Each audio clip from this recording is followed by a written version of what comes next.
Assalamualaikum warahmatullahi wabarakatuh. Perkenalkan kami dari kelompok bab 9 ingin menjelaskan agama Islam, pelajaran agama Islam mengenai rahmat Islam bagi Nusantara. Sebelumnya kami akan memperkenalkan diri terlebih dahulu. Nama saya Eliza Azura, absen 13. Nama saya Salsabila Desti Winarno, absen 33. Kami akan menjelaskan materi mengenai yang pertama adalah teori masuknya Islam ke Nusantara. Yang kedua, strategi dakwah Islam. Yang ketiga, perkembangan dakwah Islam di Nusantara. Yang keempat, kerajaan Islam. Yang kelima, tokoh-tokoh Wali Songo. Dan yang terakhir adalah menjunjung tinggi kerukunan dalam kehidupan sehari-hari.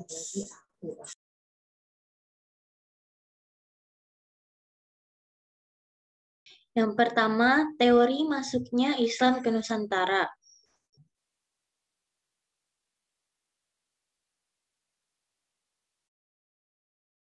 Yang pertama ada teori Gujarat.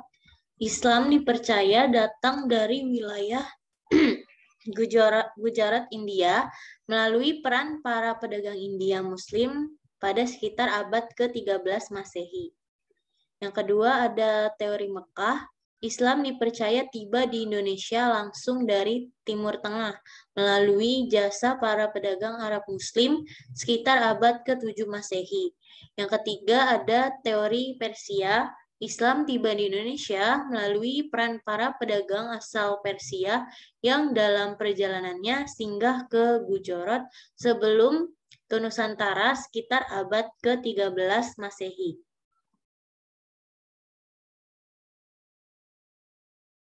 Bukti yang mendukung teori Mekah, ada makam kuno di kompleks pemakaman Mahligai Barus. Di batu nisannya tertulis Syekh Rukunuddin wafat tahun 672 Masehi. Yang kedua ada ditemukannya perkampungan Arab Muslim di Barus pada abad ke-1 Hijriah atau 7 Masehi. Kemudian ditemukannya makam Fatimah binti Maimun di Leran Gresik abad ke-11 Masehi. Yang kedua, adanya strategi dakwah Islam di Nusantara. Yang pertama, perdagangan. Adanya kesibukan lalu lintas perdagangan pada abad ke-7 Masehi hingga abad ke-16 Masehi yang banyak melibatkan bangsa Arab, Persia, India, Cina, dan lain sebagainya. Lalu yang kedua, fakta sejarah berdasarkan data dan informasi dari Tom Peirce bahwa para pedagang muslim banyak yang bermukim di pesisir Pulau Jawa yang ketika itu penduduknya masih kafir. Yang ketiga, mereka berhasil mendirikan masjid-masjid dan mendatangkan mullah-mullah dari luar sehingga jumlah mereka semakin lama semakin bertambah banyak. Yang kedua, perkawinan. Pedagang muslim kaya menarik perhatian para wanita pribumi yang tertarik untuk menjadi istrinya. Lalu mereka wanita yang akan dinikahi harus diislamkan. Nah, diislamkannya hanya dengan mengucapkan 2 kalimat syahadat. Yang kedua, terjadi antara saudagar muslim dengan anak bangsawan atau raja atau adipati, yaitu dan karena tersebut mempercepat proses islamisasi. Yang selanjutnya, politik. Terjadi islamisasi ketika kerajaan Islam menaklukkan kerajaan non-Islam, baik di Sumatera, Jawa, maupun Indonesia bagian timur. Contohnya di Maluku dan Sulawesi Selatan, kebanyakan rakyat masuk Islam setelah rajanya masuk Islam terlebih dahulu. Lalu yang keempat adalah pendidikan. Ulama mendirikan lembaga pendidikan Islam, contohnya pesantren yang didirikan oleh Raden Rahmat di Ampel Benta, pesantren Giri yang didirikan oleh Sunan Giri. Tidak membedakan status sosial dan kelas, siapa saja yang berkeinginan mempelajari atau memperdalam pengetahuan Islam diperbolehkan memasuki lembaga pendidikan ini. Lalu yang selanjutnya adalah kesenian. Nah, kesenian ini terdiri dari seni bangunan, seni pahat atau seni ukir, seni tari, seni musik, dan seni sastra. Nah, kali ini contohnya adalah pertunjukan wayang Sunan Kalijaga. Nah, saat Sunan Kalijaga mempertontonkan pertunjukan wayangnya ini, Sunan Kalijaga tidak meminta bayaran. Sunan Kalijaga hanya meminta kepada para penonton untuk mengikuti Sunan Kalijaga mengucapkan 2 kalimat syahadat. Selanjutnya ada perkembangan dakwah Islam di Nusantara.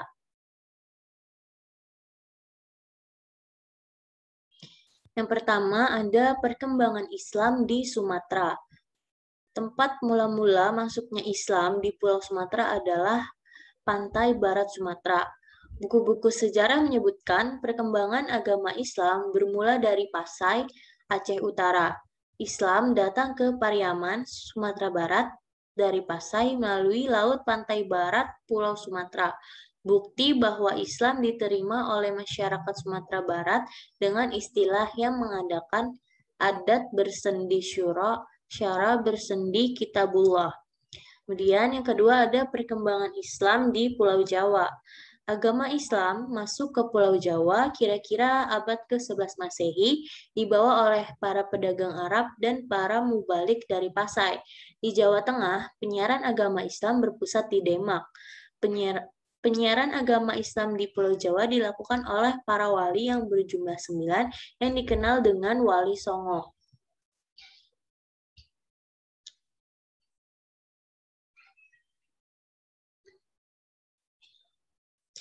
Selanjutnya ada perkembangan Islam di Sulawesi. Pada abad ke-16, Islam telah masuk ke Sulawesi, dibawa oleh Dato' Ribandang dari Sumatera Barat. Daerah-daerah yang mula-mula dimasuki Islam di Sulawesi adalah Goa, sebuah kerajaan di Sulawesi Selatan. Raja Goa berganti nama dengan Sultan Alauddin. Jauh sebelum Raja Goa ini masuk Islam, para pedagang telah menyebarkan agama Islam di tengah-tengah masyarakat Sulawesi Selatan dan banyak penduduk yang telah menganut agama Islam. Selanjutnya ada perkembangan Islam di Nusa Tenggara. Pada tahun 1540, agama Islam masuk ke Nusa Tenggara. Masuknya agama Islam ke Nusa Tenggara dibawa oleh para mubalik dari Bugis, Sulawesi Selatan, dan dari Jawa. Agama Islam berkembang di Nusa Tenggara, mula-mula di daerah Lombok yang penduduknya disebut suku Sasak. Kemudian, perkembangan Islam di Kalimantan, Maluku, dan Papua. Di Pulau Kalimantan, agama Islam mula-mula masuk di Kalimantan Selatan.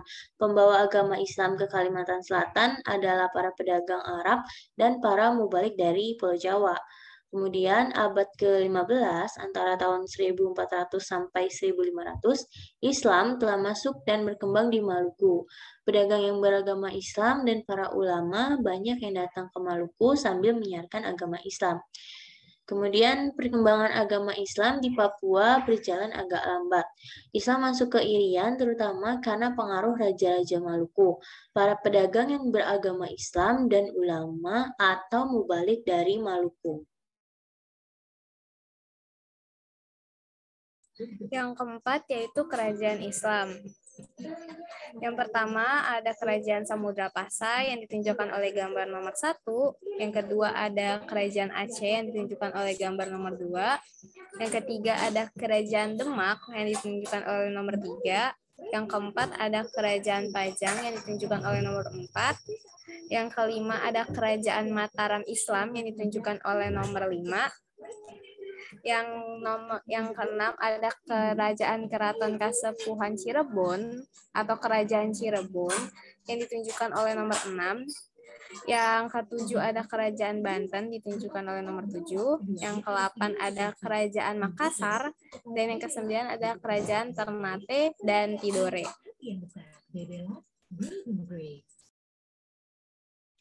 Kemudian yang kelima tokoh-tokoh Wali Songo.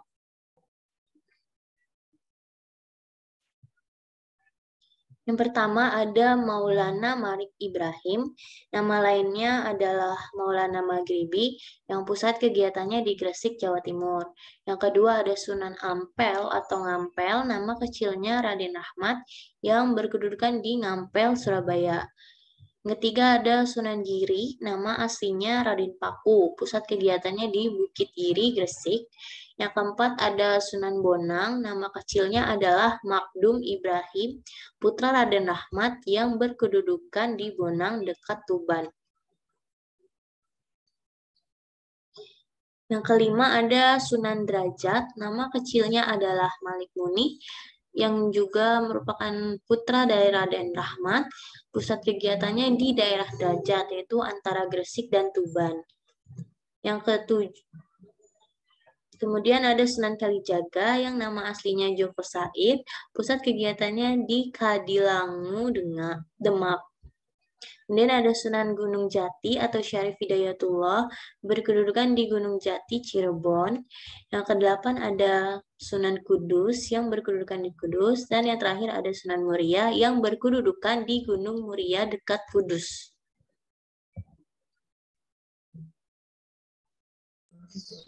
Yang terakhir adalah menjunjung tinggi kerukunan dalam kehidupan sehari-hari. Yang pertama, menghargai jasa para pahlawan muslim yang telah mengorbankan segalanya demi tersebarnya syiar Islam.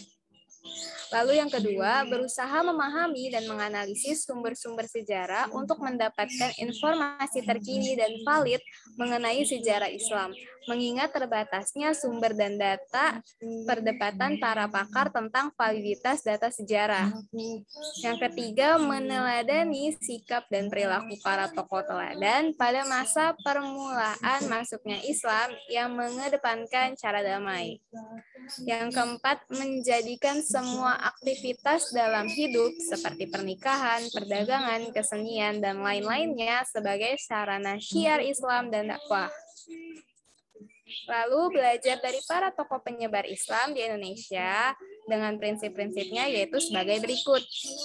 Yang pertama, Islam mengajarkan bahwa Allah Subhanahu wa taala adalah Tuhan yang Maha Esa, pengasih, dan juga penyayang. Lalu Islam juga mengajarkan agar manusia menyembah hanya kepada Allah Subhanahu wa taala. Islam juga mengajarkan toleransi terhadap sesama manusia, dan yang terakhir Islam mengajarkan bahwa di hadapan Allah Subhanahu wa taala derajat manusia sama kecuali takwanya.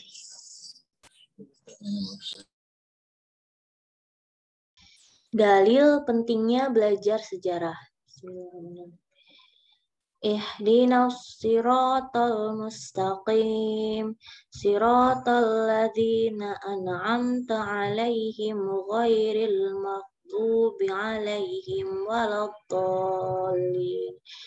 Allah mengisyaratkan pentingnya belajar sejarah dalam firman-Nya, Quran Surat Al-Fatihah ayat 6-7 yang artinya, tunjukkanlah kami kepada jalan yang lurus, yaitu jalan orang-orang yang telah Engkau beri nikmat kepada mereka, bukan jalan mereka yang dimurkai dan bukan pula jalan mereka yang sesat.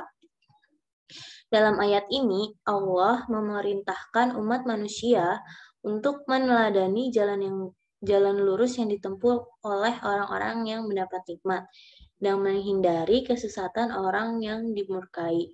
Guna merealisasikan hal tersebut, kita harus mencari tahu sejarah keberhasilan umat yang selamat. Begitu juga, kita harus mengetahui dan mengkaji sebab-sebab kesesatan dan kebinasaan umat yang celaka mendapat murkanya. Itulah pentingnya belajar sejarah. Semuanya bertujuan agar kita bisa meneladani yang baik dan menghindari yang buruk dari perilaku mereka. Yang selanjutnya adalah dalil mengenai mempelajari sejarah, terdapat ibrah atau pelajarannya. Bismillahirrahmanirrahim. Laqad kana fi qasasihim ibratul lil ulil albab.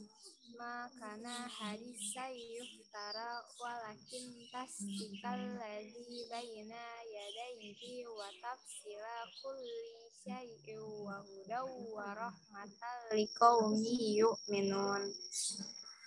Artinya adalah sesungguhnya pada kisah-kisah mereka itu terdapat pengajaran bagi orang-orang yang mempunyai akal. Al-Quran itu bukanlah cerita yang dibuat-buat, akan tetapi membenarkan kitab-kitab yang sebelumnya dan menjelaskan segala sesuatu. Dan sebagai petunjuk dan rahmat bagi kaum yang beriman, Quran Surat Yusuf ayat 111. Dari ayat ini kita dapat mempelajari bahwa dalam sejarah terdapat ibrah atau pelajaran. Nah, dengan mempelajari sejarah di masa lampau, kita dapat mengambil pelajaran untuk di masa yang akan datang. Dibuat perencanaan atau konsep yang lebih baik, khususnya untuk dakwah di tanah air kita Indonesia. Jadi, adanya dalil ini itu dapat membuat kita lebih semangat lagi mempelajari sejarah, karena dari sejarah kita dapat mendapatkan pelajaran yang berharga agar kehidupan di masa depan jauh lebih baik dari masa sebelumnya.